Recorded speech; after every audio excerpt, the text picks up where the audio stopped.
So how many of you caught my mistake? I forgot to name our layer. Now, what's the purpose of naming it? If we can do it once and then have this named on all our subsequent uses of this action, how much more useful is that?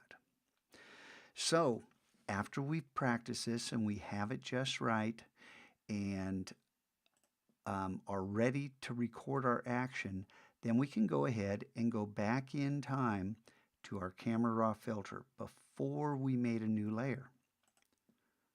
Isn't this great? Okay, now we're ready to record a new action.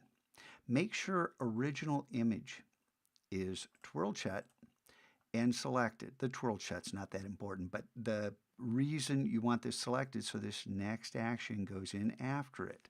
And let's call it something clever like upsample and blur.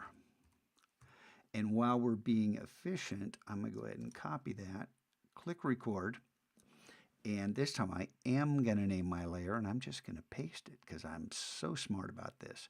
Now we're recording, so Shift, Option, Command, N, still holding down the keys, tap E, and then we can double click. I'm going to paste it. It's upsample and blur, hit return. And it doesn't say that you pasted something. It just knows that you renamed that layer.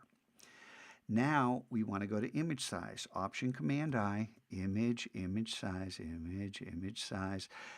Photoshop remembers that we unlocked that. We don't have to lock and unlock it so the action remembers it. The action is going to record whatever is here. We have resample, automatic.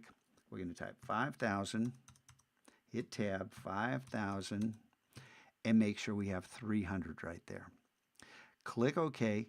Photoshop's going to think it's going to be very sad that we're stretching pixels.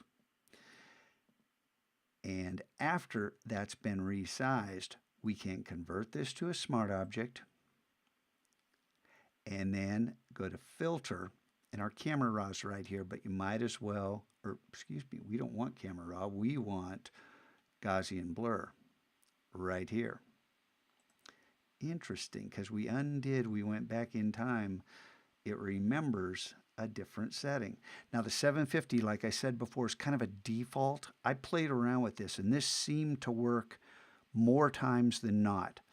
I end up changing this. Some images goes down 500, 600, some images all the way up to 1,000. You just never know. Now we're done with this action, and we can click stop.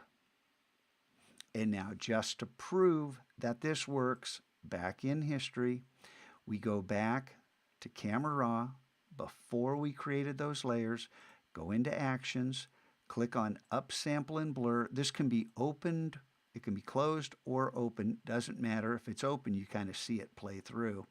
And when you click play, Photoshop's going to say, maybe it's going to do it all at once, and we're not going to see it click through. It depends on the speed of your computer. And my poor laptop is saying, please restart me when you're done with this. All right, we are done with our second action. I think you know what comes next.